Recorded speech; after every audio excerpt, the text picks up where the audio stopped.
외교부가 오늘 보안심사위원회를 열어 한미 정상 간 전화통화 내용을 누설한 외교관 K씨에 대해서 사실상의 징계 절차에 들어갔습니다. JTBC 취재 결과 K씨는 지난 9일 강효상 의원의 기자회견 직후 기자회견을 할 줄 몰랐다며 강 의원에게 항의 전화를 한 것으로 조사됐습니다. 미국과 일본의 정상회담에서 트럼프 미국 대통령이 김정은 북한 국무위원장은 매우 똑똑하다며 김 위원장이 북한을 경제 강국으로 만들길 원한다고 말했습니다. 하노이 회담 이후 석 달 만에 김 위원장을 처음으로 치켜 세운 것으로 최근 북한이 쏜 발사체에 개의치 않는다는 점도 강조했습니다. 제주도를 비롯한 남부지방에 강한 바람과 함께 폭우가 오며 피해가 잇따랐습니다. 부산 앞바다에선 청소선 한 척이 전복돼 2명이 실종됐고 제주와 전남, 경남 지역에선 안전 울타리가 쓰러지고 가로수가 뽑혔습니다. 영화 기생충으로 칸 영화제에서 황금 종려상을 받은 봉준호 감독과 주연 배우 송강호 씨가 귀국했습니다. 칸에서 최고상을 받기까지의 철저한 준비와 스태프들의 근로계약 준수 등 영화의 숨은 제작 과정도 주목받고 있습니다. 피할 수 없던 사고였는데 억울하게 쌍방과실로 처리되는 경우가 앞으로는 좀 줄어들 걸로 보입니다. 금융감독원이 중앙선을 넘어 무리하게 추월하거나 자전거 도로에 자동차가 뛰어드는 경우 가해자에게 100% 책임을 물리기로 했습니다. 서울과학기술대 교수가 동료 교수의 수업 자료 등을 빼돌린 뒤 아들에게 건넨 혐의로 재판에 넘겨졌습니다. 해당 교수의 아들이 넘겨받은 자료에선 시험 문제가 절반 넘게 나왔습니다. 오염물질이 쌓여 갯벌이 온통 까만색으로 변해버렸습니다. 전남 여수의 한 마을인데요. 축사 분뇨를 비롯한 각종 오폐수가 제대로 정화되지 않고 바다로 그대로 흘러들고 있는 겁니다. 밀착 카메라가 취재했습니다.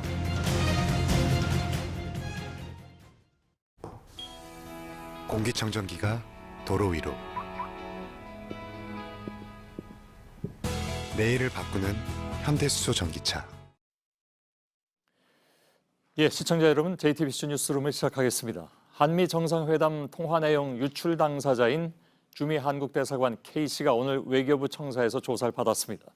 K씨는 감찰 조사에서 통화 내용 유출은 잘못된 일이고 깊이 반성한다면서 잘못을 모두 인정한 것으로 전해졌습니다.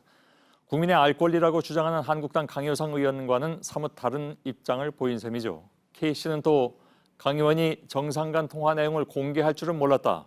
항의하기 위해서 강 의원에게 전화했으나 받지 않았다는 입장을 밝히는 것으로 알려졌습니다. 먼저 심수미 기자의 보도입니다. 트럼프 대통령은 문재인 대통령의 5월 말 방한 제안을 들은 다음에 이렇게 답을 했다고 합니다.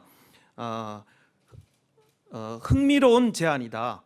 정부 관계자는 강효상 한국당 의원의 기자회견에 대해 누가 불러주지 않는 이상 알 수 없는 구체적인 문장들이 담겨 있었다고 전했습니다. 감찰이 시작된 배경입니다.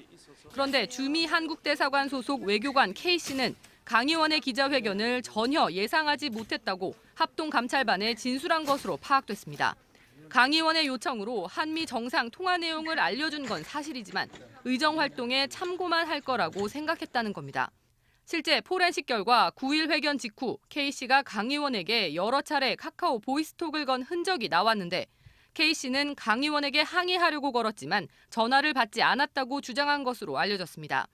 부재중 통화 내역을 확인한 강 의원이 다시 K씨에게 전화를 건 시각은 9일 밤이었습니다. 이후 K씨는 강 의원과의 통화 내역을 삭제했습니다. K씨는 감찰 조사에서 한미 정상의 통화 내용 유출은 잘못된 일이고 깊이 반성한다는 입장도 밝혔습니다. 외교부는 오늘 보안심사위원회를 열고 사실상 징계 절차에 들어갔습니다. 보안심사위원장을 맡은 조세영 외교부 1차관은 신속하고 엄정하게 처리해서 국민들에게 보고드리겠다고 말했습니다. 청와대와 외교부는 K씨가 강효상 의원에게 흘려준 외교 기밀이 더 있는지를 집중 조사할 계획입니다. JTBC 심수희입니다. 자유한국당 지도부와 강효상 의원은 국민의 알 권리를 앞세우고 있죠. 보수 진보 할 것 없이 심각한 불법 행위라는 지적이 이어지고 있습니다. 현상만 놓고 보자면 국민의 알 권리를 주장하는 쪽은 일부를 제외하고는 전방위로 비판을 받는 상황입니다. 강희연 기자가 나와 있습니다. 자, 황교안 대표가 입장을 냈는데 이 건과 관련해서는 처음으로 낸 거죠? 네, 그렇습니다. 황 대표가 오늘 이번 사건 이후에 처음으로 입장을 냈는데요. 예. 잠깐 들어보겠습니다. 예. 국회의원 아닙니까? 정부의 외교 무능과 또 국민의 알 권리를 숨기기에 급급한 이런 행태를 보면서 지적하기 위해서 하신 일이 아닌가. 예.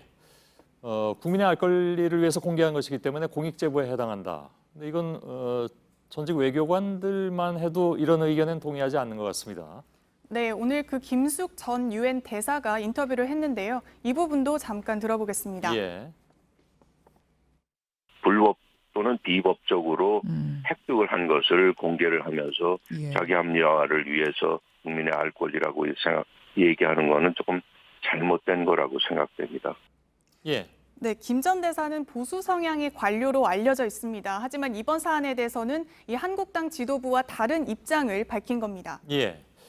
자, 최근에 이런 의견들은 계속 나오고 있는 그런 상황인 것 같습니다. 네, 맞습니다. 반기문 전 유엔 사무총장도 이와 비슷한 취지의 발언을 했는데 이 부분도 잠깐 들어보겠습니다. 예. 기밀로 보존이 돼야 됩니다. 그거는 아주 어느 나라나 그건 아주 외교 기본이죠, 사회에서 기본. 기본이죠. 예. 네, 이명박 정부에서 외교안보 수석을 지냈던 천영우 수석도 국제사회에서 대한민국을 상종하지 말아야 할 국가로 만드는 행위로서 국민의 알 권리와 공익의 이름으로 정당화될 수 없다고 비난했습니다. 또 한국당을 제외한 여야 4당 역시 이 외교 기밀을 정략적으로 활용했다라고 비판하고 있습니다. 예. 자, 이 상황을 보면 한국당 지도부의 주장은 그렇게 큰 공감을 얻지는 못하는 것으로 보입니다. 네, 그렇습니다. 이 한국당 지도부는 그동안 한미 동맹과 또 보수의 가치를 연일 강조하고 있습니다. 예. 하지만 이 한미 정상회 통화 내용을 유출하고 또 공개하는 것이 별일 아니라고 하는 건 앞뒤가 안 맞습니다. 특히 정치권과 외교가 보수 진영의 원로들 역시 모두 이번 행위를 질타하고 있는 상황이어서 스스로 입지를 좁히고 있다. 또 적절한 출구 전략이 필요한 게 아니냐는 고민도 나오고 있는 상황입니다. 예, 알겠습니다. 강희연 기자의 설명이었습니다. 잘 들었습니다. 자, 미일 정상회담은 여러 가지 얘기거리를 낳고 있습니다. 트럼프와 아베가 하루 종일 세끼밥을 같이 먹으면서 우위를 과시했다는 것이 언론을 장식했죠. 그러나 트럼프의 다음과 같은 발언들이 아베의 속을 편하게 했을지는 잘 모르겠습니다. 김정은 국무위원장이 북한을 경제 강국으로 만들기 원한다. 그는 매우 똑똑한 사람이다. 미국과 북한은 서로를 매우 존경하고 있다. 최근에 북한이 쏜 발사체에 개의하지 않는다. 물론 정치적 의도가 다분한 발언들이긴 합니다. 먼저 이지은 기자의 보도를 보시고 도쿄 연결하겠습니다. 트럼프 대통령은 김정은 위원장에 여전히 큰 기대감을 나타냈습니다. That I think that Kim Jong-un or Chairman Kim, as some people say, is looking to create a nation that has great strength economically.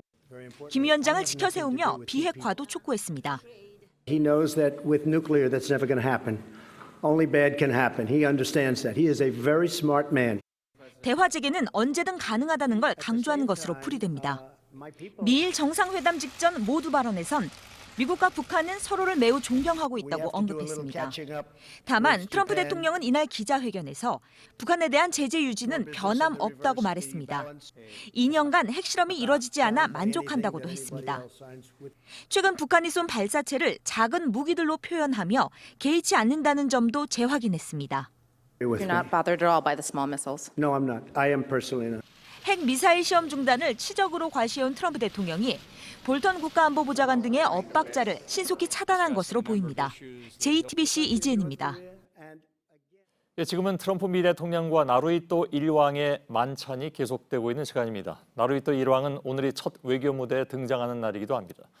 도쿄 연결하겠습니다. 윤서령 특파원, 아직 만찬은 진행 중인가요? 네, 오후 7시부터 도쿄 히비야구에 있는 왕궁에서 이 나루히토 일왕 내외가 주최하는 궁중 만찬에 트럼프 대통령 내외도 참석하고 있습니다. 이달 초 즉위한 나루히토 일왕의 첫 번째 만나는 외국 정상 접견입니다. 또 영국과 미국 유학 경험이 있는 나루히토 일왕 내외는 통역 없이 영어로 직접 이야기하는 모습도 보였습니다. 예. 자, 아베 총리는 최근에 부쩍 북일 대화에 대한 의지를 드러내고 있는데 이 얘기도 오늘 미일 정상회담에서 논의가 됐습니까? 네, 아베 총리는 조건 없이 김정은 위원장과 만나겠다, 또 횟수에 상관하지 않겠다면서 재차 의지를 강조했습니다. 납치 피해자 문제 해결에 대한 트럼프 대통령의 전면적인 지지를 얻어냈다고도 밝혔습니다.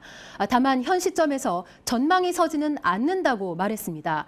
아베 총리 의지와는 달리 북일 교섭이 순조롭게 진행되고 있지만은 않다는 점을 내비친 것으로 보입니다. 예, 그리고 또 한 가지, 최근에 북한의 미사일 발사에 대해서 트럼프 대통령은 나는 신경 쓰지 않는다 이렇게 얘기를 했는데 아베 총리는 그렇지 않았다면서요? 네, 아베 총리는 이달 초 북한의 미사일 발사는 명백한 안보리 결의 위반이며 대단히 유감이라고 말했습니다. 기자회견 모두 발언에서 북한 문제에 대해서 미일은 완전히 일치한다라고 말했는데 이 말이 무색해지는 순간이었습니다. 아베 총리 발언을 직접 들어보시죠. 예. 関連する安保理決議に違反するものであり、同時に私はトランプ大統領の金正恩委員長との間で、取ってきたこの新しいアプローチについては改めて敬意を表したいと。 네, 아베 총리가 말을 좀 주저하기도 했는데요. 현 상황에 대한 미일 정상 간의 인식차를 확연하게 드러내 보이는 장면이었습니다. 예. 자, 반면에 미일 정상이 한국에 대한 우려를 공유했다 이런 보도가 나왔습니다. 어떤 얘기입니까? 네, 오늘 산케이신문 일면 머릿기사 보도입니다. 트럼프 대통령이 북한 비핵화 문제에 대한 한국의 대응에 대해서 곤혹스러워하고 있다는 내용이 일본 정부 고위 관계자 말을 인용해 보도가 됐습니다. 트럼프 대통령이 한국과 북한 사이의 대화는 진전이 없다. 또 문 대통령이 한국에 와달라고 몇 번이고 요청했다라는 내용도 담겨 있었습니다. 미일 정상은 매우 긴밀한 반면에 한미는 엇박자를 내고 있다는 것처럼 보여지기 위해서 의도적으로 낸 보도로 보여집니다. 이런 식으로 자국에 유리한 내용을 정략적으로 언론에 흘리는 것은 일본 측이 자주 취해왔던 패턴입니다. 사실관계 여부를 떠나서 정상 간의 대화 내용을 제3국에 또 언론에 흘리는 것은 외교적인 결례라는 지적입니다. 예, 산케이 신문, 극우 신문이고 늘 저런 식으로 보도한다는 건 저희들이 알고 있죠. 예, 잘 들었습니다. 북한이 존 볼턴 백악관 국가안보보좌관을 향해서 인간 오작품이다 이런 표현까지 써가면서 비난했습니다. 최근에는 트럼프 미 대통령의 대선 경쟁 주자로 꼽히는 조 바이든 전 미국 부통령을 향해서도 거친 말을 쏟아냈습니다. 그러나 트럼프 미 대통령을 향한 직접적인 비판은 자제하고 있습니다. 박현주 기자입니다. 북한 외무성이 존 볼턴 미국 백악관 국가안보보좌관을 향해 인간 오작품이자 안보 파괴 보좌관, 전쟁 광신자라고 비판했습니다. 볼턴 보좌관이 최근 북한의 단거리 미사일 발사에 대해 유엔 안전보장이사회 결의를 위반한 것이라고 말한 걸 겨냥한 겁니다. 북한 외무성 대변인은 조선중앙통신 기자와 문답에서 한사코 결의 위반이라고 우기는 것을 보면 볼턴은 확실히 보통 사람들과 다른 사고 구조를 가진 것이 명백하다고 말했습니다. 앞서 최선희 외무성 제1부상도 지난달 볼턴 보좌관을 향해 매력이 없이 들리고 멍청해 보인다고 말한 바 있습니다. 북한은 지난 21일엔 트럼프 대통령의 대선 경쟁 주자인 조 바이든 전 부통령을 공격했습니다. 김정은 위원장을 독재자로 칭하자 지능지수가 모자라는 멍청이라고 맞받은 겁니다. 북한은 미국의 특정 정치인이나 관료를 골라서 비판을 이어가는 대신 트럼프 대통령에 대한 직접 비판은 자제하고 있습니다. 미국과의 신경전을 이어가되 선은 넘지 않겠다는 뜻으로 풀이됩니다. JTBC 박현주입니다. 오늘 특히 남부지방에 비바람이 몰아친 하루였습니다. 제주도에는 400mm가 넘는 폭우가 쏟아졌고 남부지방에도 호우특보가 내려졌고 또 해안지방에는 강풍특보도 내려졌습니다. 비행기 결항은 물론이고 가로수가 뽑히고 배가 전복됐습니다. 먼저 호우 상황을 박상욱 기자가 보도해드립니다. 강풍에 야자수의 고개가 젖혀졌습니다. 비바람이 부는 바닷가에선 거센 파도가 몰아칩니다. 전국에 비바람이 몰아닥친 하루였습니다. 특히 비는 제주를 비롯한 남부지방에 집중됐습니다. 제주 서귀포시 하원동엔 442mm의 비가 내렸고 전남 진도와 경남 남해 등 곳곳에서 100mm 넘는 강수량이 기록됐습니다. 진도에선 막 모내기를 마친 논 5헥타르가 잠겼습니다. 대부분의 해안가엔 강풍특보도 내려졌습니다. 전남 신안군에선 초속 34.9m의 최대 순간 풍속이 기록됐습니다. 제주는 초속 32.2m, 부산과 강원 원주에서도 초속 20m가 넘는 바람이 불었습니다. 제주공항엔 윈드시어 특보가 내려지면서 항공기 35편이 결항됐고 107편이 지연됐습니다. 공항에서 약 3시간 정도 기다렸는데 비행기가 뜰지 안 뜰지는 모르겠어요. 강한 바람에 파도가 높아지면서 제주와 전남, 경남 지역의 여객선 운항도 전면 중단됐습니다. 오후부터 빗줄기는 잦아들었고 강풍특보는 지역에 따라 오늘 밤 늦게부터 차차 해제될 예정입니다. 하지만 내일까지는 여전히 바람이 강하고 기온도 크게 오르진 않을 것으로 보입니다. JTBC 박상욱입니다. 예, 부산과 경남에서는 강한 바람 때문에 피해가 컸습니다. 특히 부산 앞바다에서는 선박이 뒤집혀서 2명이 실종됐습니다. 사고 현장에 나가 있는 취재기자 연결되어 있습니다. 배승주 기자, 지금 있는 곳이 배가 침몰되는 곳에서 꽤 가까운 곳이라고 들었습니다. 가라앉는 모습이 육지에서도 보였다면서요? 네, 저는 부산 서구 암남공원에 나와 있습니다. 제 뒤쪽으로 1.3km가량 떨어진 해상에서 오늘날 12시 반쯤 22톤급 선박이 뒤집혔습니다. 당시 이 공원에 산책 나온 시민이 우연히 사고 장면을 목격해 해경에 신고했습니다. 하지만 전복된 선박은 오후 2시쯤 바다 밑으로 가라앉아 시야에서 완전히 사라졌습니다. 이 배에는 3명이 타고 있었는데 선원 1명만 구조됐고 선장과 기관장은 실종 상태입니다. 사고 선박은 다른 배의 기름 창고를 청소하고 폐기름 등을 수거하는 일을 했습니다. 오늘 오전 8시 반쯤 부산 영도구 무량장에서 출항해 감천항 인근에서 작업을 마치고 오는 길에 사고를 당했습니다. 예. 당시에 풍랑주의보가 내려져 있었다고 들었는데 선박 운항이 어떻게 가능했는지요? 네, 사고가 난 바다는 육지와 가까워 선박 안전법상 평수구역에 속합니다. 먼바다처럼 파도가 심하지 않은 지역인데요. 이런 곳은 풍랑경보와 달리 풍랑주의보에서는 운항이 가능하다고 합니다. 하지만 당시 수역 이름과 달리 4m에 이르는 파도가 일면서 배가 전복되고 말았습니다. 예. 지금도 기상이 좋지 않을 것 같은데 지금 실종자가 2사람, 구조 작업은 진행이 되고 있습니까? 네, 지금도 해경 경비함정이 인근 해역에서 실종자를 수색하고 있습니다. 하지만 바다 상황이 여전히 좋지 않아 난항을 겪고 있습니다. 낮보다 비는 조금 줄었지만 여전히 바람이 강하게 불고 파도가 높게 일고 있습니다. 운무가 끼어 시야도 나쁜 상태입니다. 사고 직후 잠수부가 배 밑으로 들어가 구조 작업을 하려 했지만 파도가 높아 실패했습니다. 예. 자, 또 다른 비바람 피해는 어떤 게 있었습니까? 네, 그렇습니다. 오늘 낮 12시 반쯤 부산 중앙동의 한 공사장에서 강풍의 20m 높이의 외벽 안전 펜스가 무너져 내렸습니다. 다행히 인명 피해는 없었지만 펜스가 도로를 덮치면서 인근에 있던 관광버스가 파손됐습니다. 오후 1시 10분쯤에는 부산시청 맞은편 한 공사장에서 강풍으로 공사장 펜스가 파손돼 교통이 통제되기도 했습니다. 울산 중구의 한 건물에선 외벽 마감재가 건물 주차장 지붕으로 떨어지기도 했습니다. 가로수가 넘어지고 창문이 깨지거나 간판이 떨어지는 등 경남에서도 비바람 피해가 속출했습니다. 김해공항에서 항공기 140여 편이, 울산에선 7편이 결항되거나 지연되는 등 항공기 운항에도 차질이 빚었습니다. 예, 부산에서 배승주 기자가 전해드렸습니다. 영화 기생충으로 카느 영화제에서 최고상인 황금종려상을 받은 봉준호 감독이 오늘 귀국했습니다. 세계적인 감독에게도 인천공항의 환영 인파는 좀 놀라웠던 것 같습니다. 그러나 이미 칸느에서의 봉 감독에 대한 평가는 그 이상이었죠. 온누리 기자입니다. 최고의 영화제, 좀처럼 그치지 않는 커다란 박수소리, 예상치 않은 반응에 주연 배우 송강호와 봉준호 감독이 주고받은 말이 웃음을 불러냅니다. 배고픈데. 영화가 공개된 날 8분간 이어진 기립박수는 닷새 뒤 칸 영화제 최고상인 황금종려상 수상으로 이어졌습니다. 마치 판타지 영화 같았던 칸에서의 파리를 마치고 귀국한 날, 공항에 쏟아진 환영 인파가 놀랍고 낯설어서인지 봉 감독은 마음속 생각을 그대로 뱉어냈습니다. 살다 보니 이런 걸 다 해보네 참. 집에 가고 싶고 쭌이라고 제 키우는 강아지 보고 싶고 충무김밥 먹고 싶고. 영화 기생충은 100년 역사의 한국 영화에 최고의 선물을 안겼습니다. 아무렇지도 않아 보이는 우리 곁의 이야기를 담아냈지만 그 속엔 너무 큰 격차가 빚어낸 불평등과 부조리 문제를 되돌아보게 했습니다. 구체적으로 뭐가 문제예요? 뻔하게 흐를 수 있는 빈부 갈등 소재를 코미디와 공포 영화 같은 장르까지 넘나들며 재미있게 풀어냈습니다.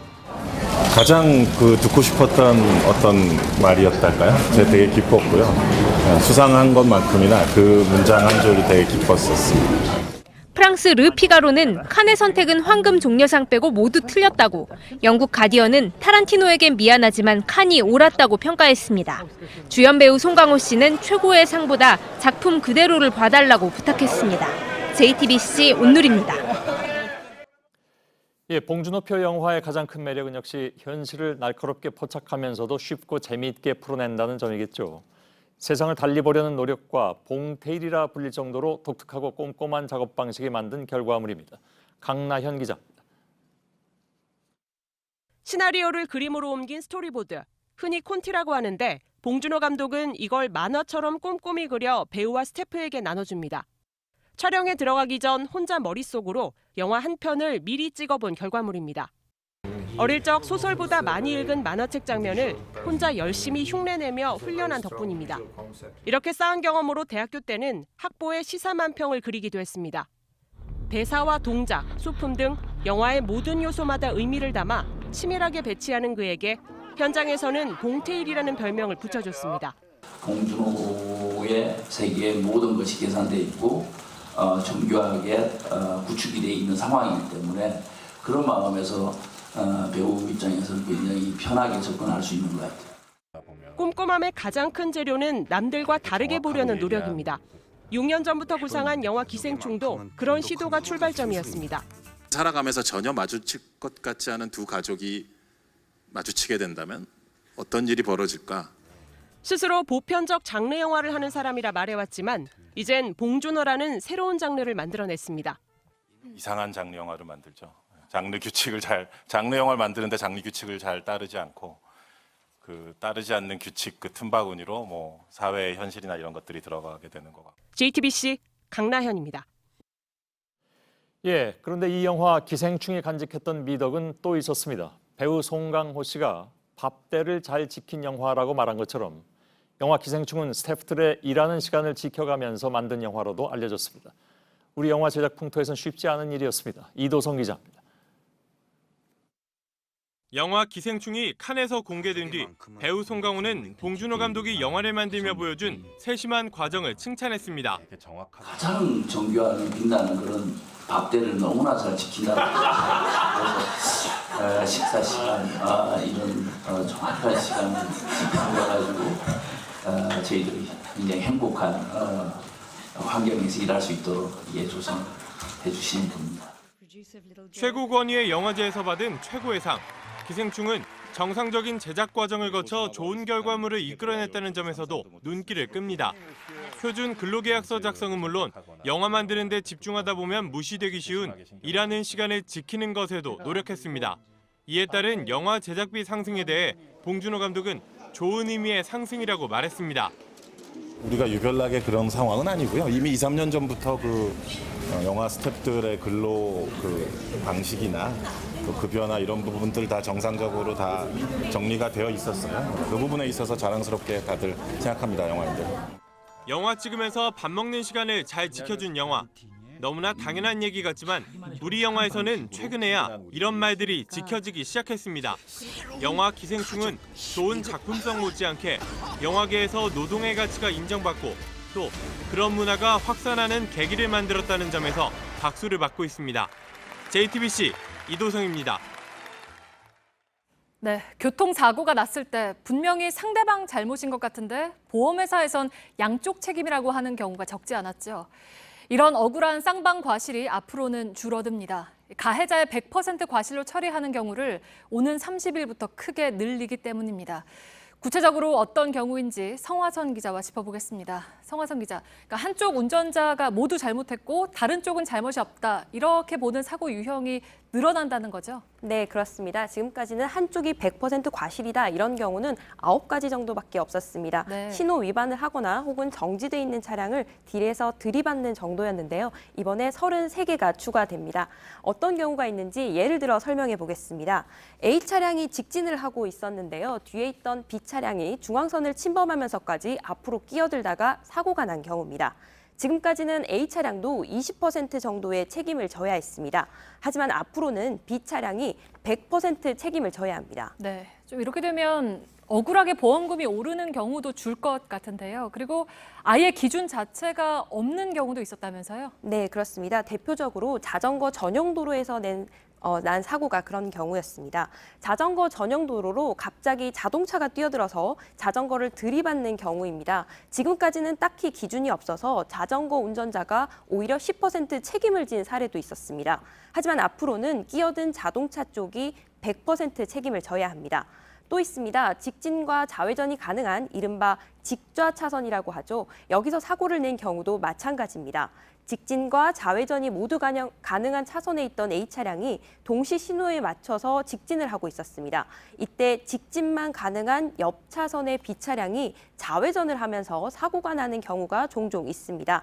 앞으로 이런 사고를 내면 B차량 운전자의 100% 과실로 보게 됩니다. 네. 그리고 회전 교차로에서도 크고 작은 사고들이 많이 나잖아요. 그러니까 교차로를 돌던 차량하고 들어오던 차량이 부딪혔을 때 이거는 어떻게 되나요? 네, 사실 지금까지는 뚜렷한 기준이 없었습니다. 운전자나 보험사가 협의하기 나름이었던 겁니다. 하지만 새 기준에 따라서는 교차로로 진입하던 차량의 80% 책임을 지도록 하고 있습니다. 네. 그리고 지금까지 정해졌던 과실 비중이 이제 완전히 거꾸로 바뀐 경우도 있다면서요? 설명을 좀 해주실까요? 네, 그렇습니다. 3대 7에서 7대 3으로 완전히 바뀐 경우가 있습니다. 바로 교차로에서 오토바이와 자동차가 충돌 사고가 났을 때인데요. 이 예를 들어 보겠습니다. 차가 꽉 막힌 교차로에서 오토바이가 움직이면서 다른 방향에서 오던 자동차와 부딪히면서 사고가 난 경우입니다. 지금까지는 오토바이 과실이 30%, 자동차 과실이 70%였습니다. 오토바이 운전자를 상대적인 약자로 봤기 때문인데요. 하지만 최근에 대법원에서 이를 뒤집는 판례가 나왔습니다. 오토바이 과실 70%에 자동차 과실 30%로 바뀌게 된 겁니다. 정체도로에서는 오토바이도 이 차량의 흐름에 따라 움직여야 한다고 판단한 겁니다. 네, 성화선 기자가 알기 쉽게 좀 풀어드렸습니다. 자신의 수업을 들은 아들에게 8번 모두 A+ 학점을 준 서울과학기술대 교수의 의혹에 대한 수사 결과가 나왔습니다. 해당 교수는 동료의 수업 자료를 빼내서 아들에게 넘겼는데 여기에서 시험 문제가 절반 넘게 나왔습니다. 조보경 기자입니다. 서울과학기술대학교 이모 교수 아들의 성적 비리 의혹이 제기된 건 지난해 말쯤입니다. 이 교수는 2014년 초 아들이 자신의 학과에 편입한 걸 학교에 알리지 않고 자신의 수업에서 8번 모두 A+를 준 것으로 드러났습니다. 그런데 검찰 수사 결과 이 교수는 동료 교수의 수업 자료를 빼내 아들에게 넘긴 걸로 추가 확인됐습니다. 아들이 다음 학기에 해당 수업을 듣게 되자 동료 교수에게 외부 강의에 필요하다며 거짓말을 하고 자료를 받은 겁니다. 자료엔 외부에 자세히 알려지지 않은 2년치 기출 시험 문제와 답안을 어떻게 채점했는지 등이 상세하게 담겼습니다. 이 교수는 받은 자료를 아들에게 보냈고 아들이 치른 시험에선 자료에 있던 문제들이 절반 넘게 출제됐습니다. 검찰은 이 교수가 아들에게 직접 8번이나 A+를 준 것에 대해서는 혐의가 없다고 봤습니다. 미리 시험 문제를 알려줬다는 등 증거를 찾지 못한 겁니다. 그러나 검찰은 동료 교수의 자료를 빼낸 것에 대해 공무상 비밀 누설 등의 혐의를 적용해 이 교수를 재판에 넘겼습니다. JTBC 조보경입니다. 사설 구급차가 사이렌을 요란하게 울리며 달려가더니 갑자기 고속도로 휴게소에 들어가서 느긋하게 쉬었습니다. 수상하게 여긴 고속도로 순찰대가 구급차를 세워서 확인을 했더니 환자는 없었습니다. 막히는 길을 빨리 가려고 얌체 운전을 한 기사는 입건됐습니다. 김지성 기자입니다. 구급차가 위중한 환자를 태운 듯이 경광등을 켜고 급하게 달립니다. 승용차들은 길을 비켜줍니다. 터널 안에서 앞차에 바짝 붙는가 하면 차선도 수시로 바꿉니다. 하지만 구급차에 환자는 없었습니다. 지난 25일 낮 12시 사설구급차 기사인 55살 K씨는 환자 이송을 마치고 춘천에서 남양주로 출발했습니다. 주말 귀경 차량으로 도로가 막히자 K씨는 구급차에 경광등을 켜고 사이렌을 울리기 시작했습니다. 구급 차량이라고 해도 경광등과 사이렌은 응급 상황에서만 켤 수 있습니다. 춘천 도심에서부터 신호를 무시하고 달리더니 고속도로에서는 최고 시속 160km로 질주했습니다. 상향등을 켜 주변 차량을 위협하며 난폭 운전을 계속했습니다. 그런데 휴게소를 앞두고 경광등을 끄더니 들어가서는 담배까지 피웠습니다. 의심스런 이 차량을 미행하던 고속도로 순찰대가 결국 인근 졸음쉼터에 차를 세우도록 했습니다. K씨는 길이 막혀 빨리 돌아가려는 마음에 경광등과 사이렌을 켰다고 밝혔습니다. 도로교통법 위반 혐의로 입건된 K씨는 이전에도 5차례 교통법규를 어겼다 적발된 것으로 드러났습니다. JTBC 김지성입니다. 5.18 광주 민주화 운동 당시 북한군이 개입했다고 주장하다 고발당한 지만원 씨가 피의자 신분으로 경찰 조사를 받았습니다. 경찰은 지 씨와 함께 고발당한 자유한국당 의원 3명에 대한 조사에도 속도를 내고 있습니다. 최수연 기자입니다. 지만원 씨가 오늘 오후 피의자 신분으로 경찰 조사를 받았습니다. 지 씨는 지난 2월 자유한국당 김진태, 이종명 의원이 열었던 국회 공청회에서 북한군이 5.18에 개입했다고 주장했습니다. 현역 직책을 그대로 달고 광주에 내려와서 주시를 했어요. 이게 얼마나 대담합니까? 그러니까 전라도 광주는 완전히 그냥 북한의 앞마당이에요. 축사를 한 김순례 의원도 가세했습니다. 북한군이 개입했다는 역사적인 이 진실을 파헤치기 위한 여러분들의 노력이 있음에도 불구하고 게을렀습니다.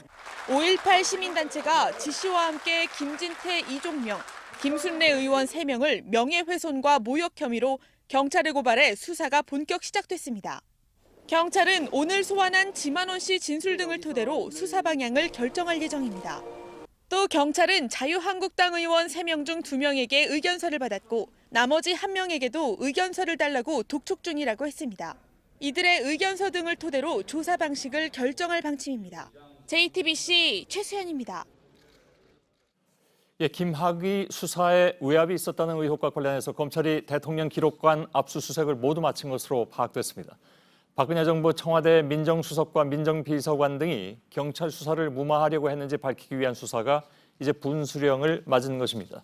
성범죄 수사와 함께 진상규명의 커다란 축인 외압 의혹 부분을 취재기자 연결해서 들어보겠습니다.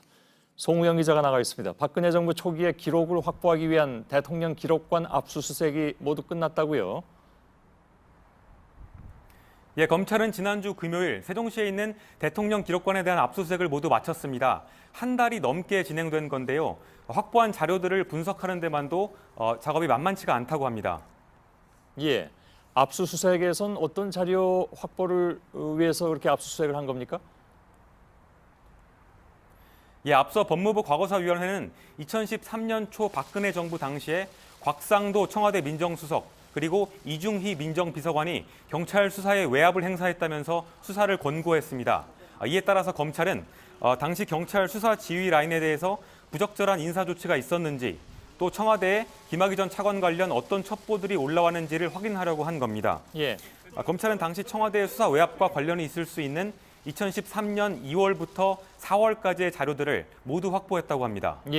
자, 그렇다면 수사 외압 의혹에 대한 관련자들 수사도 상당 부분 진행은 됐겠군요.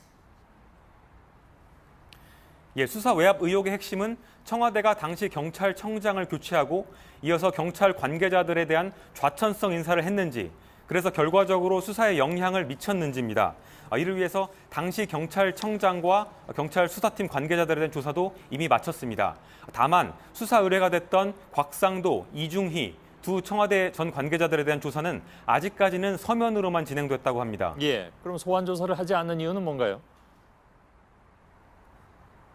검찰은 이 둘에 대한 조사를 막바지까지 미뤄둔 걸로 전해집니다. 이 둘은 이미 경찰이 김학의 전 차관 관련 내사 사실을 일부러 숨겼다 이렇게 주장을 했습니다. 때문에 관련 사실에 대한 주변 조사를 먼저 진행할 필요가 있었습니다. 검찰은 이번 주 안에 먼저 이중희 전 비서관을 불러서 조사할 계획인 걸로 전해졌습니다. 알겠습니다. 송우영 기자였습니다. 현직 검사장이 국회의원 모두에게 메일을 보내는 파격적인 형식으로 수사권 조정안을 비판했습니다. 그동안에 수사권 조정이 여러 차례 도마에 올랐지만 일선 검사장이 직접 국회에 비판 메일을 돌린 것은 처음입니다. 메일을 보낸 송인택 울산지검장은 지금 추진하는 법안에 대해서 경찰 마음대로 수사를 하게 될 것이라고 주장했습니다. 이에 대해서 국회 사법개혁특별위원회 간사인 백혜련 민주당 의원은 경찰을 불신하고 검찰이 우위에 있다는 신념이 불편하다는 반박글을 올리기도 했습니다. 강버들 기자입니다. 국회에 올라간 검경 수사권 조정안에 따르면 경찰은 1차 수사를 시작하고 끝낼 권한을 갖습니다. 이를 두고 송인택 울산지검장은 국회의원들에게 보낸 이메일에서 마음껏 수사하다 언제든 덮을 수 있어 경찰에 좋은 내용이라고 주장했습니다. 이 같은 내용은 수사권 조정의 출발점인 검찰 개혁 논의와 상관없다고도 했습니다. 검찰의 정치적 중립성 시비가 문제란 겁니다. 송 지검장은 검찰 중립을 위한 9가지 방안을 제시했습니다. 먼저 수사에 대한 총장의 지휘 내용을 공개하고 법무부나 청와대 인사가 허용되지 않은 수사 사항을 보고받은 경우 형사처벌하도록 해야 한다고도 주장했습니다. 또 현직 검사가 아닌 사람 중에서 검찰총장을 뽑자고도 했습니다. 이런 주장에 대해 국회 사법개혁특별위원회 간사인 백혜련 더불어민주당 의원은 소셜미디어에 반박글을 올렸습니다. 경찰을 불신하고 검찰이 우위에 있다는 신념이 불편하다며 검찰이 가진 무소불위 권한 때문에 검찰개혁을 논의하고 있다고 했습니다. 경찰은 입장을 내지 않았습니다. JTBC 강버들입니다. 양정철 민주연구원장이 최근에 서훈 국정원장과 사적으로 만난 것을 두고 정치권에서 여러 가지 말이 나오고 있죠. 야당은 국정원의 정치 개입 의혹까지 거론하면서 이번 만남을 비난했습니다. 양 원장은 서 원장과의 독대가 아니라 오래 만나지 못했던 여러 지인들을 만나 식사를 했을 뿐이라고 해명했습니다. 이희정 기자입니다. 지난 21일 양정철 민주연구원장과 서훈 국정원장이 만났습니다. 저녁 식사를 겸한 자리였습니다. 인터넷 언론 더 팩트는 영상과 사진을 공개하고 두 사람이 독대를 했다고 보도했습니다. 하지만 양 원장은 여러 사람이 만난 자리였고 개인적으로 아는 사람들의 만남이라고 밝혔습니다. 다른 일행이 있는데 무슨 긴밀하게 얘기가 나올 수 있겠습니까? 그거 다 각자 판단하시는 거죠. 야당은 국정원의 정치적 중립 의무 위반이라며 반발했습니다. 장시간 독대를 가졌다는 사실만으로도 정치 개입의 의혹을 살 소지가 충분합니다. 민주당은 밥 먹은 것만으로 정치 개입이란 의혹은 부적절하다며 진화에 나섰습니다. 서훈 원장 취임 후 국정원은 국내 정치 정보 수집을 금지하고 있기 때문에 정치 개입은 시스템상 불가능하다는 일이란 겁니다. 양 원장은 정치 얘기, 선거 얘기를 했다간 피차가 민망해지는 멤버들이었다며 정치를 전혀 모르는 매체에 허황된 프레임일 뿐이라고 말했습니다. 다만 정치권에선 애초에 오해를 사는 행동은 하지 말았어야 한다는 지적이 나옵니다. 자유로운 사적 만남을 민주국가에서 통제할 수는 없지만 더욱 철저한 정치적 중립을 요구받는 국정원장은 애초 오해를 사지 않는 신중한 행동을 보였어야 합니다. JTBC 이희정입니다. 승차 공유 서비스 타다를 둘러싼 설전이 더 뜨거워지고 있습니다. 최종구 금융위원장과 이재용 대표가 벌인 신경전이 이제 벤처업계 1세대들 간의 논쟁으로 확산됐습니다. 타다가 아예 택시 면허를 사서 영업하면 어떻겠냐는 제안도 나왔지만 이재용 대표는 근본적인 해결책이 아니라는 입장입니다. 박영우 기자입니다. 네이버 공동 창업자인 김정호 베어베터 대표가 소셜미디어에 올린 글입니다. 승차 공유업계와 택시업계 간 갈등에 대한 자신의 생각을 적었습니다. 김 대표가 지적한 건 개인 택시 면허 문제입니다. 기사들은 돈을 내고 면허권을 사는데 기업들은 앱만 만들어 영업하니 공정하지 않다고 꼬집은 겁니다. 앞서 한글과 컴퓨터 창업주인 이찬진 포티스 대표도 비슷한 제안을 했습니다. 타다가 택시 면허를 사들이고 정부가 이 면허를 타다의 사업 면허로 바꿔주자는 겁니다. 최근 개인 택시 면허값이 떨어지면서 반발도 커진 만큼 갈등을 풀어갈 해법이 될 수 있지 않겠냐는 얘기입니다. 하지만 이재용 대표는 근본적 해법이 아니란 입장입니다. 예를 들어 면허를 팔고 난 뒤에도 택시기사들의 생계 문제는 여전히 남는다는 겁니다. 이어 단편적인 해법으로 꼬일 대로 꼬여있는 택시 문제를 풀기 어렵다며 복합적인 정책이 필요하다고 강조했습니다. 전통산업과 혁신산업의 충돌 속에 논쟁이 이어지고 있지만 국토교통부 등 주무부처는 아직 뚜렷한 입장을 내놓지 않고 있습니다. JTBC 박여우입니다. 타다를 둘러싼 갈등의 배경에는 떨어지는 택시 면허값이 있습니다. 타다 때문이라는 것이 택시업계 얘기고 그러니까 아예 면허를 사들이라는 제안도 나오는 것이겠죠. 그러나 택시의 공급 과잉은 이미 해묵은 문제이고 타다를 계기로 수면 위로 떠오른 것일 뿐이라는 반론도 만만치 않습니다. 경제산업부의 이산우리 기자가 지금 나와 있습니다. 어서 오세요. 우선 시청자들은 면허권을 사고 파는 것이 어떤 개념인가? 잘 모르시는 분들도 계실 것 같습니다. 왜 이런 관행이 생긴 걸까요? 네, 이 대다수 국가에서 그렇듯이 개인 택시를 몰려면 지자체에서 면허를 새로 발급받아야 합니다. 예. 한동안 면허 발급이 늘면서 이 택시 공급도 빠르게 늘었고요.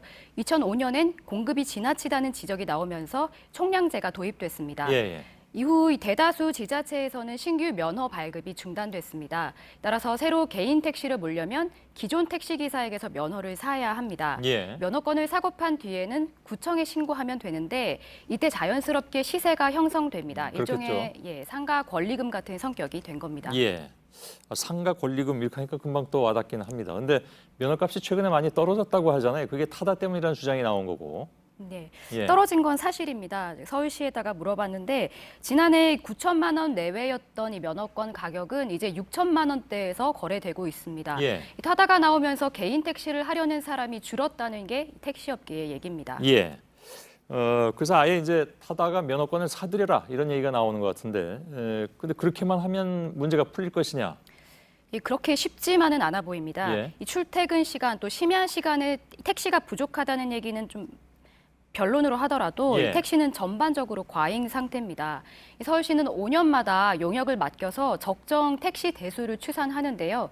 2014년 기준으로 서울시 택시는 7만 2,100대입니다. 예. 하지만 적정한 택시 대수는 6만 300대였습니다. 예. 서울만 해도 10,000대 넘게 초과된 건데 실제 5년 동안 줄어든 택시는 74대밖에 안 됩니다. 예. 이 택시를 줄이려면 면허를 회수해야 하는데 이 택시업계에서 이 막대한 돈을 마련할 여력이 없다는 게 문제입니다. 예.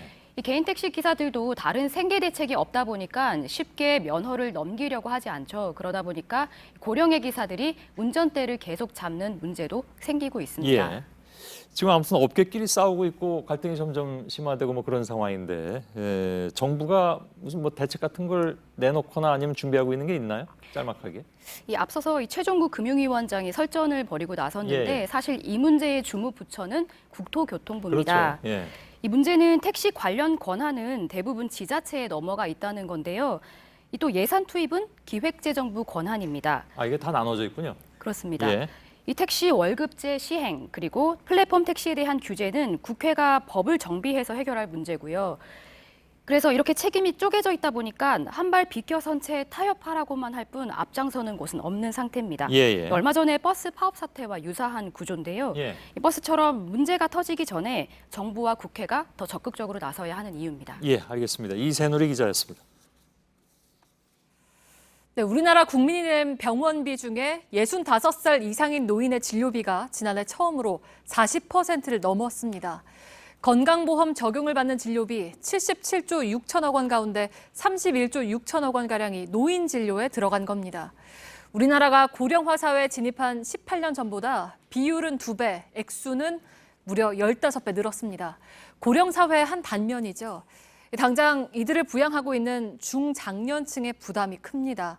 간단히 말하면 자기 부모도 돌봐야 하고 다 큰 미혼 자녀까지 함께 먹여 살리다 보니까 정작 자기 노후를 준비할 여력이 없습니다. 이들이 나중에 빈곤 노인층으로 전락해서 다시 사회에 부담이 되는 악순환에 빠질 수도 있습니다. 배양진 기자입니다. 49살 박가경 씨는 최근 개인연금을 모두 해지했습니다. 근처에서 모시고 있는 친정부모님이 갑자기 병원에 입원했기 때문입니다. 그걸 다시 정리해서 또 급한 불을 끄게 되다 보니까 많이 소진된 상태죠. 그러니까 지금 같은 경우는 국민연금이라든지 그것밖에 없죠. 대학에 다니는 큰아들과 곧 입학할 작은 딸의 학비도 박 씨의 몫입니다. 늘어날 일만 남은 병원비와 학비 부담에 박 씨의 머릿속은 걱정뿐입니다. 지금 연세가 있으시다 보니까 앞으로 병원 가실 일이 더 많잖아요. 이제 불보듯 뻔한 일이잖아요. 네, 앞으로 100% 닥칠 일이다 보니까. 박 씨처럼 노부모와 25살 이상 성인 자녀를 이중으로 부양하고 있는 중장년층이 10명 중 4명에 이르는 걸로 나타났습니다. 노부모와 미혼 자녀 중 한쪽만 부양하는 사람도 37.8%였습니다. 한국보건사회연구원이 45살에서 64살 사이 중장년층 1,000명을 대상으로 조사한 결과입니다. 부모와 자녀를 모두 부양하는 중장년층 가구에서 한 달에 쓰는 부양비는 평균 115만 원, 월 소득의 17%에 이릅니다. 이렇다 보니 정작 본인의 은퇴 후를 위한 자금을 모을 시간이 없습니다. 부양 부담을 계속하고 노후 준비도 여력이 없다 보면 이들이 노인이 됐을 때는 빈곤축으로 전락할 요인들이 된다는 거죠. 보건사회연구원은 중장년층에게 노후를 준비할 시간을 주려면 정년 연장이 필요하다고 제안했습니다. JTBC 배양진입니다. 인천에서 8살 초등학생 2명의 목숨을 앗아간 축구클럽 차량 사고와 관련해서 사고가 어쩌다 난 건지 그 경위가 새롭게 나왔습니다. 경찰이 블랙박스 영상을 분석했더니 이미 신호가 빨간불로 바뀐 뒤에 시속 85km로 교차로에 차가 진입한 걸로 파악됐습니다. 교차로를 지날 때 노란불이었다는 운전자 진술은 거짓인 걸로 경찰은 결론 내렸습니다. 또 아이들에게 맞지 않는 어른용 안전벨트도 문제였습니다. 이상엽 기자입니다. 경찰은 당시 현장에 있었던 차량들에서 블랙박스 2대를 확보했습니다. 이 영상을 분석한 결과 축구클럽 승합차가 교차로에 진입할 땐 빨간색 신호로 드러났습니다. 해당 차량이 시속 30km 도로에서 85km로 달린 것도 파악됐습니다. 과속은 물론 명백한 신호 위반이었던 겁니다. 황색 신호등에 들어왔다는 것은 피해자의 진술이었죠. 정지선 자체를 빨간불로 들어왔어요. 운전자 김 씨가 신호를 무시하고 직진할 때 흰색 승합차는 교차로 왼쪽에서 초록색 신호를 받은 상황이었습니다. 이 승합차는 신호가 바뀌고 3초 뒤에 출발했는데도 부딪혔습니다. 어른용 안전벨트도 문제였습니다. 어린이 통학 차량이지만 아이들 몸에 맞는 안전벨트가 아니었던 겁니다. 저희 유치원에는 시신에 여기 이렇게 멍이 들었고 허리 안전벨트인 거예요. 다 뇌진탕, 뇌출혈, 부러진 데가 하나도 없고 찢어진 데도 하나도 없어요. 경찰은 구속된 운전자 김 씨에 더해 해당 축구클럽 관계자들을 상대로 안전조치를 제대로 했는지 조사를 이어가기로 했습니다. 어느 병원에 애가 있는지도 모르고 내가 죽은 애 엄마인지도 모르고 전 저희 애가 죽고 난 다음에 1시간이나 있다 갔어요. 1시간이나. JTBC 이상엽입니다. 네, 지난주 강릉에서 수소 탱크가 폭발한 사고는 탱크 안에서 폭발이 시작됐을 가능성이 큰 걸로 나타났습니다. 이번 사고로 피해를 본 기업이 50여 곳이고 돈으로 따지면 160억 원이 넘을 걸로 보입니다. 당분간 공장을 운영하긴 어렵게 됐습니다. 조승현 기자입니다. 수소 탱크 폭발 사고는 초기부터 탱크 내부에서 폭발했을 것이란 분석이 유력했습니다.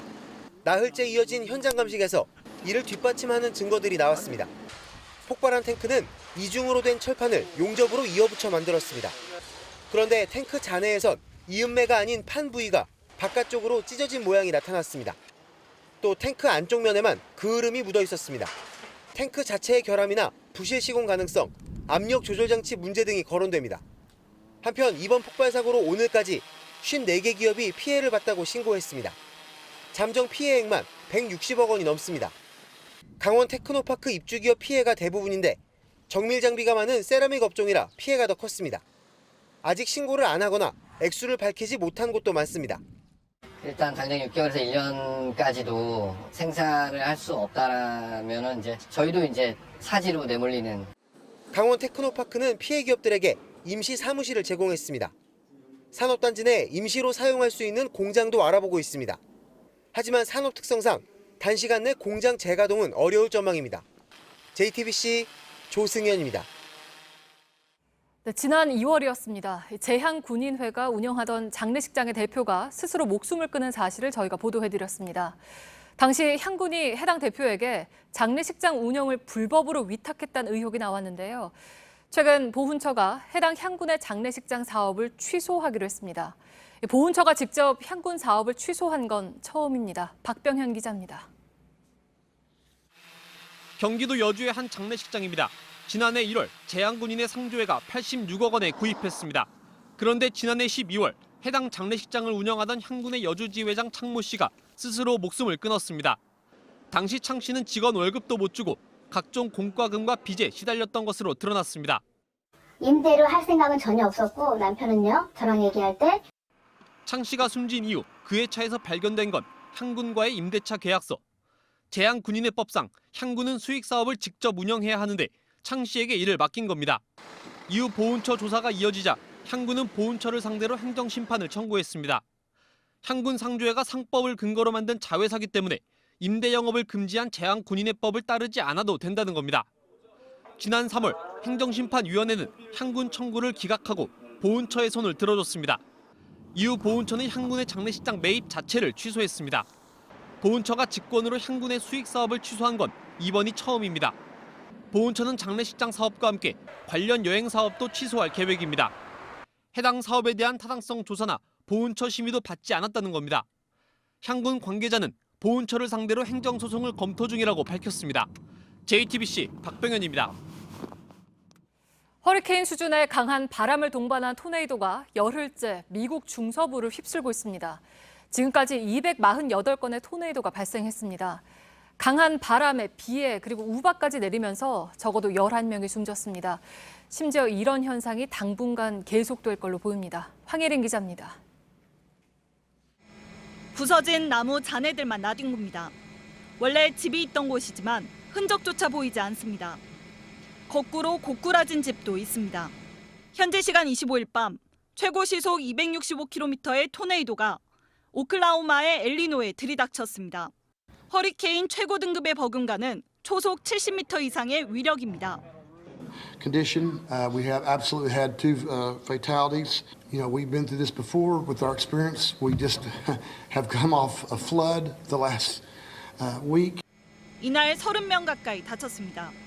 지난 17일 네브래스카를 시작으로 토네이도가 오클라호마와 아이오와, 미주리 등 미국 중서부 지역에서 계속 발생하고 있습니다. AP통신은 지금까지 토네이도로 미국 중서부에서 최소 11명이 목숨을 잃었다고 전했습니다. 앞으로가 더 문제입니다. 미국 국립기상청은 적어도 이번 주말까진 토네이도가 계속 생길 수 있다고 경고했습니다. 뉴욕타임스는 지구온난화로 더 강력한 토네이도가 발생하고 있다고 설명했습니다. 수온이 상승한 대서양의 습기를 많이 머금으면서 폭우와 우박이 함께 나타났던 겁니다. JTBC 황예린입니다. 네, 지금 보시는 건 한 네팔 산악인이 찍은 에베레스트 정상 인근입니다. 이날 정상에 오르려는 대기자가 320명에 달했습니다. 좁은 길에 너무 많은 사람들이 몰리면 그만큼 기다리는 시간이 길어지는데 8,000m가 넘는 고지대라 산소 부족으로 이어지면서 최근 2주 사이 10명이 숨졌습니다. 어환희 기자입니다. 에베레스트 정상 초입 이른바 죽음의 구간 데스존 진입을 앞둔 영국 산악인 로빈 피셔입니다. 그가 가장 두려워한 건 몰려드는 등반객들이었습니다. When they are coming down from the summit, Robin felt a little dizzy. Then he fell unconscious and fell down. 현지 시간 25일 피셔는 정상에 오른 지 45분 만에 숨졌습니다. 최근 2주 사이 에베레스트에서는 병목 현상으로 피셔를 포함해 10명이 숨졌습니다. 한 번에 한 명이 다닐 수 있는 좁은 등산로에 수백 명이 몰리면서 대기 시간이 길어졌기 때문입니다. 산소가 부족한 정상 부근에서 한두 시간 정체되면 목숨을 위협할 수 있다고 전문가들은 말합니다. 고산병, 탈진 등으로 이어질 수 있다는 경고입니다. 실제로 23일 숨진 인도인은 정상에 오르기 전 12시간 동안 대기줄에 갇혀 있었습니다. 네팔 당국은 이번 봄 381명에게 등반을 허가했습니다. 허가를 받으려면 인당 우리 돈 약 1,300만 원이 듭니다. 허가를 받지 않은 등반 도우미까지 감안하면 훨씬 많은 사람이 몰리는 상황입니다. 뉴욕타임스는 네팔 당국을 지적했습니다. 상업 등반으로 경험이 적은 무자격자가 몰리는데도 기준 없이 허가를 남발한다는 겁니다. 네팔 관광국은 병목 현상은 이번이 처음은 아니다면서 등반 허가를 제한할 계획이 없다고 밝혔습니다. JTBC 어환입니다. 해군 청해부대 최영함 입항 행사 중 순직한 고 최종근 하사의 연결식이 창원시 해군 해양의료원에서 엄수됐습니다. 연결식엔 유족과 해군 참모총장 등 300여 명이 참석해서 고인을 추모했습니다. 최 하사는 소말리아 아덴만에서 190여일간의 파병 임무를 마치고 돌아온 지난 24일 환영 행사 도중 정방용 밧줄이 끊어지며 목숨을 잃었습니다. 현대중공업의 물적 분할에 반대하는 노조 조합원들이 주주총회가 열리는 건물에 진입을 시도하면서 충돌이 발생했습니다. 사측이 노조원들을 막는 과정에서 몸싸움이 생겨 사측 직원과 조합원 등 10여 명이 다쳤습니다. 주주총회장인 울산 한마음회관에 들어간 노조 측은 오는 31일 주주총회가 열릴 때까지 농성을 이어가겠다고 했습니다. 미국 하와이 마우이 섬 인근 바다에서 현지 시간 25일 60대 남성이 수영을 하다 상어의 공격을 받고 숨졌다고 AP통신 등이 보도했습니다. 하와이 주정부는 지난 2월과 4월에도 하와이 본섬 등에서 상어가 관광객을 공격하는 사고가 있었지만 마우이 섬에선 올 들어 처음이라고 했습니다. 100년 뒤의 독자들을 위한 책을 쓴다면 어떤 이야기를 담을 수 있을까요? 맨부커상을 받았던 작가 한강이 참여한 프로젝트입니다. 미래 세대에게 선보인 글은 봉인돼서 100년이 흐른 뒤에 공개됩니다. 권근영 기자입니다. 저는 100년 뒤의 세계를 상상했습니다. 그루터기나 젖은 흙 위에 앉은 사람들이 소설가의 나직한 목소리에 귀 기울입니다. 노르웨이 오슬로의 숲에서 5년째 여는 행사. 매년 작가를 한 명 선정해서 100년 뒤 출간할 원고를 미리 받는 자리입니다. 다만 글은 공개되지 않고 봉인합니다. 그렇게 100편의 원고를 모아 숲에 새로 심은 1000그루의 나무로 2114년 책을 만든다는 계획입니다. 노벨문학상 후보로 꼽히는 캐나다의 마거릿 애트우드를 시작으로 영국의 데이비드 미첼 등이 이 숲을 다녀갔습니다. 100년 동안 자라나 울창해졌을 오슬로 근교 숲의 나무들을 거기 내리비칠 정오의 햇빛을. 한강은 참가자들을 숲길로 인도해온 흰천으로 원고를 차곡차곡 싸서 흰실로 동여맨 뒤 미래도서관에 기증했습니다. 그는 한국에서 흰천은 신생아를 위한 베넷저고리이며 장례 때 입는 소복, 신혼부부를 위한 이불 호청으로 쓰인다고 소개했습니다. 사람들은 이어 잠시 침묵의 시간을 갖고 숲에서 들려오는 새소리, 바람소리에 귀를 기울였습니다.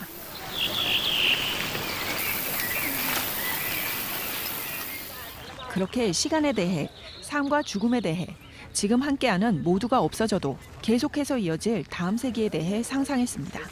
JTBC 권근영입니다. 분명히 축구공으로 하는 게임인데 탁구 같기도 하고 족구 같기도 합니다. 재미삼아 하는 공놀이 같은데 요즘 축구에서는 빼놓을 수 없는 하나의 훈련 프로그램입니다. 국제 대회도 열립니다. 백수진 기자입니다. 네이마르가 머리로 올려주자 오른발로 꽂아 넣는 제수스. 점수를 따낸 뒤 아이처럼 즐거워합니다. 경기장이 아니라 브라질 축구대표팀 라커룸에서 벌어진 일입니다. 노는 것처럼 보이지만 이 또한 훈련입니다. 탁구대처럼 생긴 곡선형 테이블을 두고 발로, 가슴으로, 머리로 축구공을 주고받습니다. 탁구와 축구를 결합한 새로운 종목인데 손을 쓰지 않고 3번 안에 공을 넘겨야 한다는 점은 우리가 아는 족구와 비슷합니다. 단, 한 사람이 같은 신체 부위를 연속으로 사용할 수 없어 다양하게 공을 다루는 법을 익히기에 좋습니다. 섬세한 개인기 훈련을 위해 국가대표팀이나 유명 클럽들도 훈련장에 이 테이블을 두고 있습니다. 브라질 공격수 네이마르는 전용 테이블이 없을 땐 동료들과 원형 탁자를 놓고 게임을 하고 휴가 중엔 해변가에서도 즐깁니다. 아르헨티나의 메시는 아들과 즐거운 한때를 보내기도 합니다. 이 놀이는 테크볼이란 이름으로 2년 전부터 국제대회인 월드컵도 생겼습니다. 단식과 2대2 복식 경기가 있는데 지난해에는 40여 개국이 참가했습니다. JTBC 백수진입니다.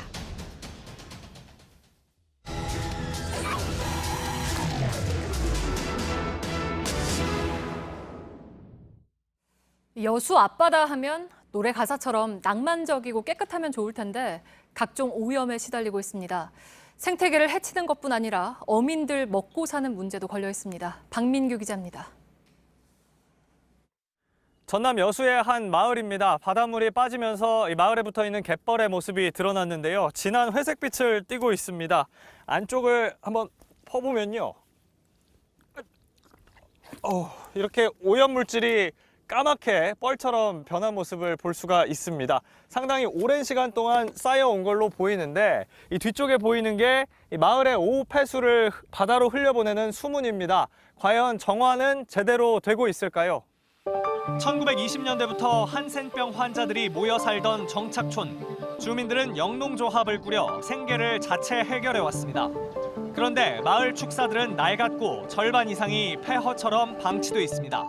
70~80%는 아마 폐업을 되어져 있을 거예요. 고령화가 되니까 나이가 드신 분들이 축산하다가 더 이상 하지 않고. 마을 곳곳에 물이 썩어 있지만 이를 정화하는 시설은 단 하나뿐입니다. 그마저도 40년이 넘어 재기능을 하지 못합니다. 기계가 노후화돼가지고 고장난 상황이잖아요. 그러면 한꺼번에 오폐수를 쏟아내버리면 그게 감당이 안 되는 거예요. 정화시설을 거친 물이 모이는 곳입니다. 그런데 정화를 했다기에는 한눈에 봐도 물이 깨끗해 보이진 않는데요. 저쪽에 있는 배수 펌프만 통하면 이 물은 바로 바다로 향하게 됩니다. 주민들이 뜰채를 이용해서 뿌연 거품과 이런 부유물을 걷어내고 있다고는 하는데 문제는 이렇게 표면을 걷어내도 안쪽 수질은 그대로일 수밖에 없다는 겁니다. 이 수중 카메라를 통해서 직접 확인해 보겠습니다. 시커멓고 아무것도 보이지 않습니다. 저는 이런 모습은 처음 봅니다. 하천도 없는 상태이고 오폐수만 내려오는 상태예요. 지자체에서는 아마 알고 있었을 텐데. 최근 여수시청은 주민들에게 과태료를 물리고 정화시설을 고치라고 했습니다. 하지만 주민들은 근본 문제를 해결하기 어렵다고 입을 모읍니다. 전임자도 그렇게 과태료를 내셨고 지자체에서 도와주지 않으면 우리가 할 수가 없어요. 주민들이 꼽는 해양오염 원인은 축사만이 아닙니다. 마을 앞바다에 준설토를 쌓아놓으면서 오염이 더 심해졌다는 겁니다. 공단한다고 뚝을 막아버렸거든요. 폐수가 나가도 여러 것이 분산이 돼야 되는데 그대로 이제 여가 쌓이다시피 하니까. 지난 2002년부터 광양항 공사 과정에서 나온 토사들이 쌓이고 있습니다. 해수청이 관련 대책을 마련하고 있지만 예산조차 확정하지 못했습니다. 여수 산단으로 향하는 선박들의 잇따른 기름 유출로 문제가 된 낙포부두입니다. 그런데 지난해엔 바닷물 일부가 뿌옇게 변하는 현상이 나타났습니다. 원인으로 지목된 건 인근 비료 공장에서 보관 중인 폐석고. 까만색 방진막을 덮어놓은 이곳은 폐석고를 매립하는 곳입니다. 수십 년에 걸쳐 약 2천만 톤 정도가 쌓였다고 하는데요. 일부는 재활용을 하고 있습니다. 그러다 보니 지금도 저렇게 석고를 실은 트럭을 볼 수가 있습니다. 옆에는 웅덩이가 하나 있습니다. 석고 작업 과정에서 사용하고 남은 물이 모이는 곳입니다. 소유적 책임을 지고 막는 공사를 했어요. 현재는 이제 안 나오는 상태로 이제 유지되고 있습니다. 석고 성분이 나왔지만 미량이라 인체 영향이 없다는 게 당시 조사 결과입니다. 하지만 인근 주민들 불안은 여전합니다. 백타수가 터지고 나서 잘 잡히던 고기들이 안 잡혀요. 지금 한 대첩 5첩 정도나 줘버릴까. 마을 어장에선 2017년 전어 수천 마리가 폐사했지만 당시에도 원인이 밝혀지지 않았습니다. 올해는 뭐 3kg 뭐 많이 잡아야 뭐 5kg 뭐 이런 없어요. 아무것도. 논란이 이어지자 전남도의회는 결국 지난주 폐석고 성분을 다시 분석하기로 결정했습니다. 산업단지가 내다보이는 마을 앞바다입니다. 이곳은 보존해야 할 생태계인 동시에 주민 삶의 터전입니다. 주민 피해와 불안을 줄이기 위해서라도 오염물질이 어디서 얼마나 나오고 있는지 꼼꼼히 살펴야겠습니다. 밀착 카메라 박민규입니다. 엔진을 교체했어? 몰라. 공기압 체크했어? 몰라. 경고등 볼 줄 알아? 몰라. 얘가 타고 있잖아. 신난다! 신차장 IoT가 난 다 관리해준다. 엔진오일. IoT로 새로워진 신차장이 실시간 차량 점검부터 방문 정비까지. 신경 꺼서 신차장, 신이 나서 신차장. 롯데렌터카, 신차장기 렌터카.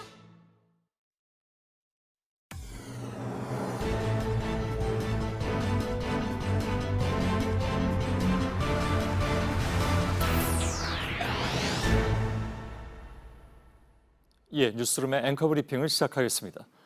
1919년 10월 27일 서울의 단성사 무대 천장에서는 스르륵 하얀 천이 내려와서 말로만 듣던 활동사진이 그 위에 펼쳐졌습니다. 장충단과 남대문, 청량리와 같은 도시 풍경은 물론이고 달리는 전차와 자동차의 움직임, 당시 10만 명의 관객을 모았다고 기록되는 한국 영화 제1호 의리적 구토의 한 장면입니다. 의붓 어머니에게 구박을 받고 자란 주인공이 훗날 복수한다는 내용. 구토란 복수를 뜻하는 일본식 한자 표현이라는데 100년 전의 첫 영화는 내용이야 그렇고 그랬지만 영화를 제작한 단성사 사장 박승필은 움직이는 세상의 경이로움을 하얀 천 위에 담아내고자 했습니다. 깐느의 선택은 봉준호만 빼고는 전부 틀렸다. 봉준호는 마침내 하나의 장르가 되었다. 자신의 표현대로라면 되게 이상한 영화로 주목받은 감독.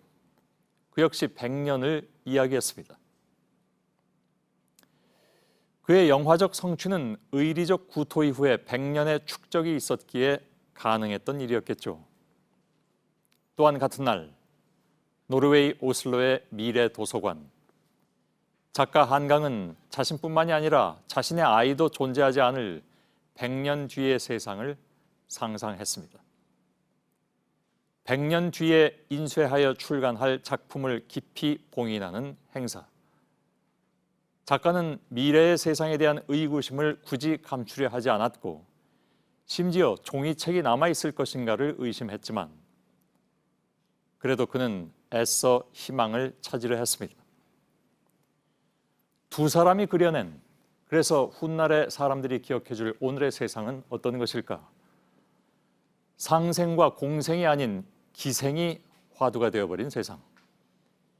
피 흘려 사라진 사람들에 대한 모욕을 멈추지 않는 자들이 아직도 존재하는 세상. 100년이라는 시간 동안의 축적을 말하고 100년이라는 시간 뒤의 희망을 말하는 지금, 그들이 한결같이 던지는 화두. 우리가 사는 세상은 옳은가?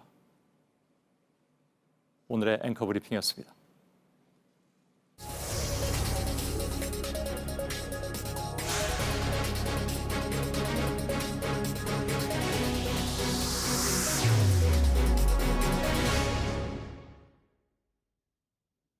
네, 세계보건기구 WHO가 게임 중독을 질병으로 인정했죠. 파장이 커지고 있습니다.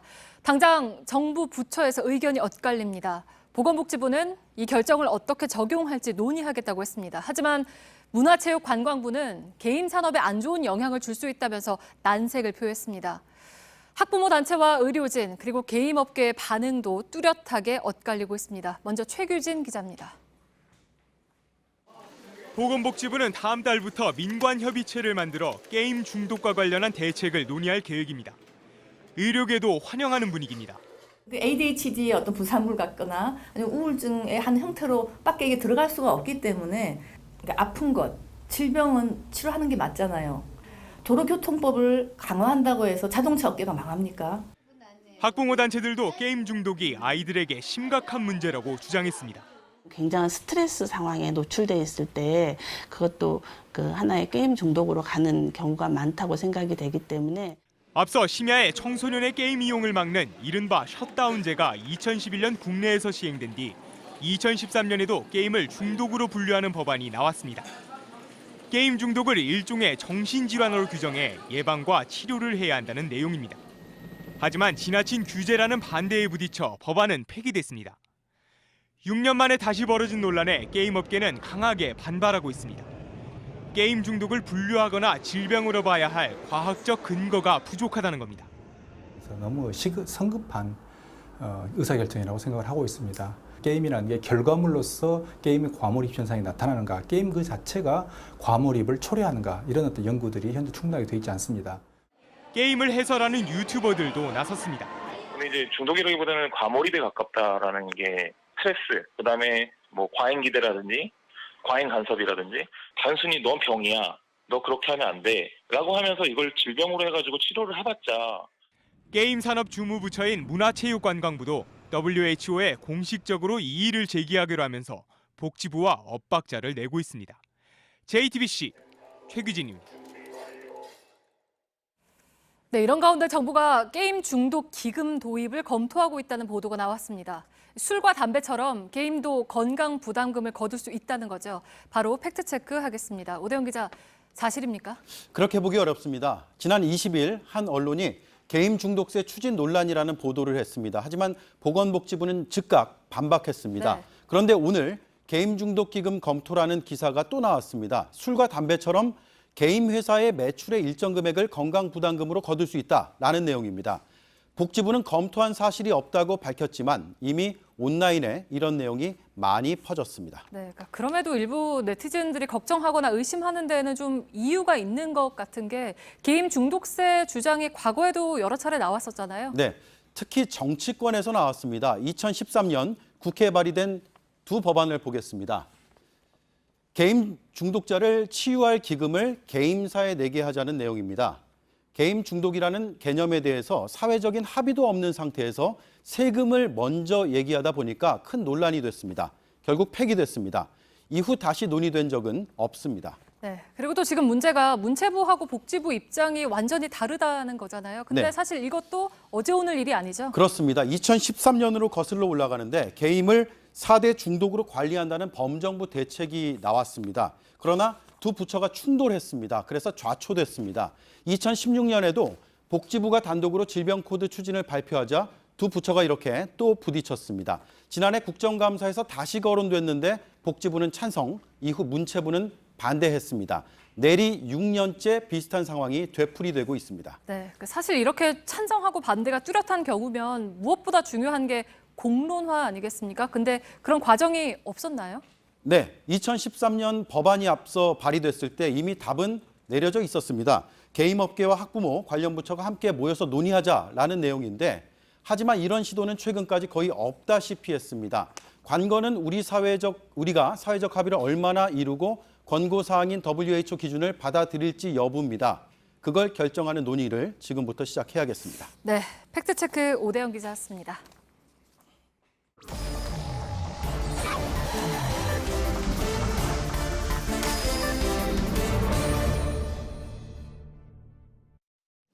예, 비하인드 뉴스 시작하겠습니다. 박성태 기자가 나와 있습니다. 어서 오세요. 예.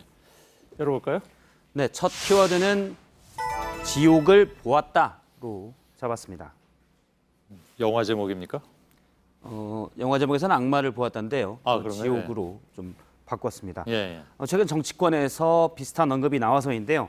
황교안 자유한국당 대표가 얼마 전 어제 페이스북에서 쓴 글입니다. 예. 잠깐 보면 18일간 민생투쟁 대장정을 돌았는데 현장에서 들은 소리는 현장은 지옥과 같았습니다. 시민들께서는 살려달라 절규했다라고 썼습니다. 예. 개신교 전도사인 황교안 대표는 천사나 악마, 지옥과 같은 종교적 색채가 좀 짙은 용어를 많이 씁니다. 평소에 많이 쓰다 보니까 본인도 모르게 이렇게 무의식적으로 나오는 건가요? 예, 그럴 가능성이 좀 큰 것으로 예. 보이고요. 오늘 그런 지적들이 기자간담회에서 좀 있었습니다. 특정 종교 용어를 너무 많이 쓰는 것 아니냐라고 기자가 묻자 황교안 대표는 아까 썼던 지옥이란 용어는 시민들의 목소리를 대변한 것이지 본인이 쓴 용어가 아니다라고 해명을 했습니다. 예. 어쨌든 근데 민주당 김태년 의원이 이에 대해서 반박을 했는데요. 황교안 대표의 말에 저주의 단어들만 즐비하다면서 사이비 종말론 교주가 되고 싶은 건가라고 따져 물었습니다. 예. 과거에는 헬 이런 단어들이 많이 헬조선이라든가 그렇습니다. 많이 쓰이긴 했죠.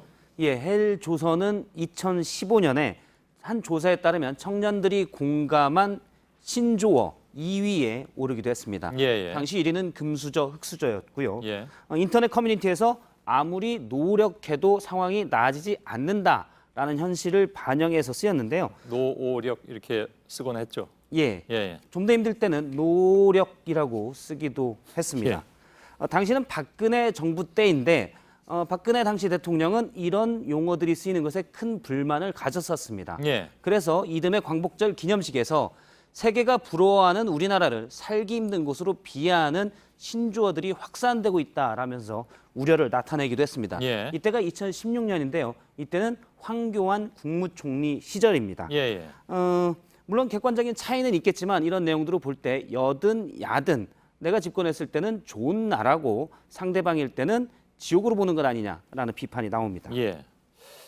그렇군요. 두 번째 키워드는? 네, 두 번째 키워드는 택시비는 누가로 정했습니다. 택시비 얘기는 갑자기 왜 나오는 건가요?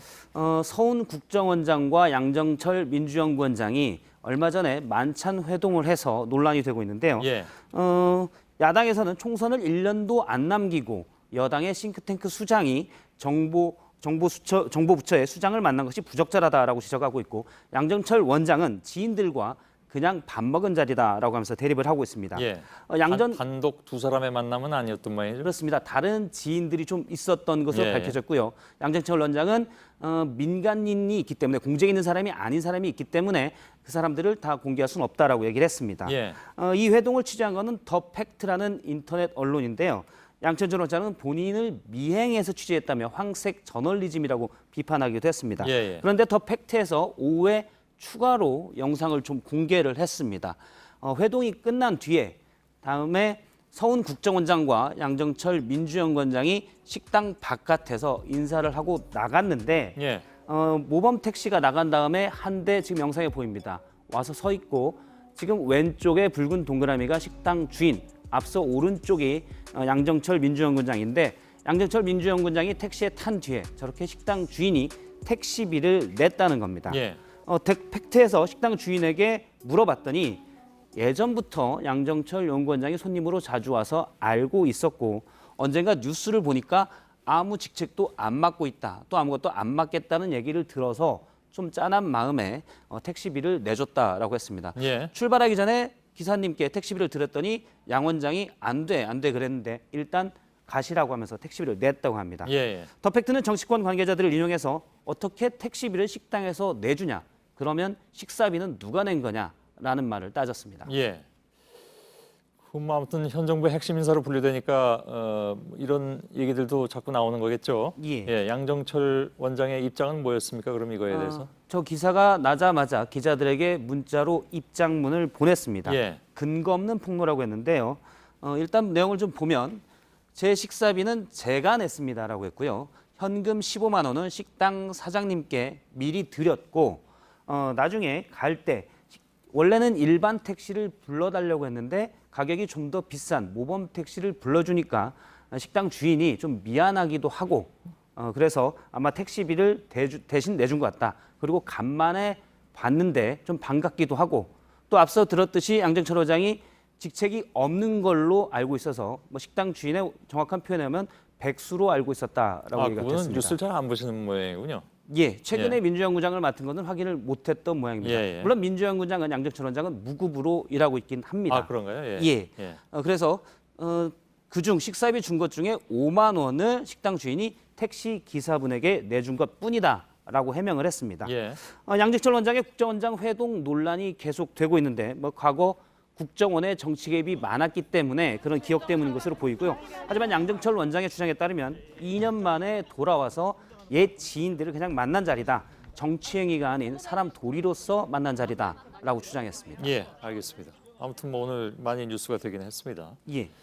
세 번째 키워드 볼까요? 세 번째 키워드는 황금 종려 연상법으로 봉준호 잡았습니다. 감독이 받은 상? 그렇습니다. 예. 지난 주말에 칸 영화제에서 봉준호 감독이 기생충으로 황금 종려상을 수상을 했는데요. 오늘 월요일이어서 여야에서 일제히 축하 논평을 냈습니다. 예. 한국당만 별다른 공식 논평을 내지 않았다가 오후에 있던 회의에서 나경원 원내대표가 축하 인사를 건넸습니다. 예. 직접 들어보겠습니다. 황금 종려상을 받았는데요. 봉준호 감독에게 진심으로 축하 감사의 말씀을 전합니다. 그런데 칸 영화제 소식 중에 흥미로운 것이 또 하나 있습니다. 예, 축하 인사가 앞과 뒤가 지금 좀 편집돼서 저 부분만 들었는데요. 앞보다 뒤에 흥미로운 얘기가 한 2-3배 정도 더 많았습니다. 아, 그런가요? 예. 좀 길어서 제가 요약해서 설명을 하면 예. 이번 칸 영화제에서 알랭드롱 배우가 명예 황금 종려상을 받았다라고 전제를 한 뒤 예. 그런데 알랭드롱이 데뷔한 영화가 1960년 태양은 가득히란 영화고 이 영화에서 톰 리플리라는 역을 알랭드롱이 맡았다까지 얘기를 하고 그다음에 다시 연상법으로 들어가면 리플리 증후군이라는 말이 이 영화에서 생겼는데 본인이 거짓말을 사실로 믿는 증후군을 뜻한다라고 갔고요. 그다음 한 단계 최종으로 딱 보면서 생각나는 게 문재인 정부다라고 했습니다. 그러니까 문재인 정부가 경제가 나아지고 있다고 거짓말을 하고 있다고 주장하면서 황금 종려상부터 문재인 정부의 경제정책 비판까지 4단계로 연상해서 나아간 겁니다. 예. 뭐 일종의 기승전 정부 비판 뭐 이렇게 보이기도 하는군요. 예. 사실 저 단계까지 나가기는 웬만한 사람으로서는 쉽지 않아 보이는데요.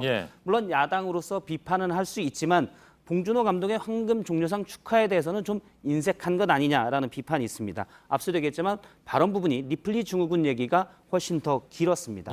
한국당이 봉준호 감독의 기생충 축하에 인색한 것이 과거 박근혜 정부 때 봉준호 감독을 블랙리스트로 지정했기 때문이 아니냐. 그랬다면서요? 예, 라는 분석이 있습니다. 예. 여기까지입니까? 예.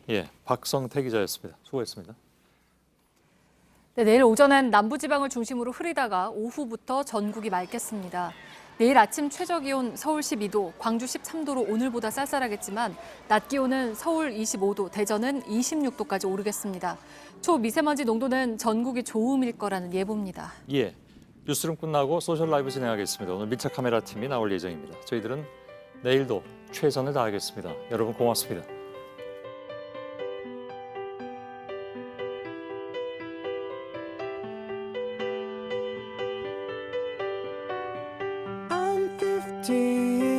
For a moment, caught in between 10 and 20, and I'm just dreaming, counting the ways to where you are. I'm 22 for a moment.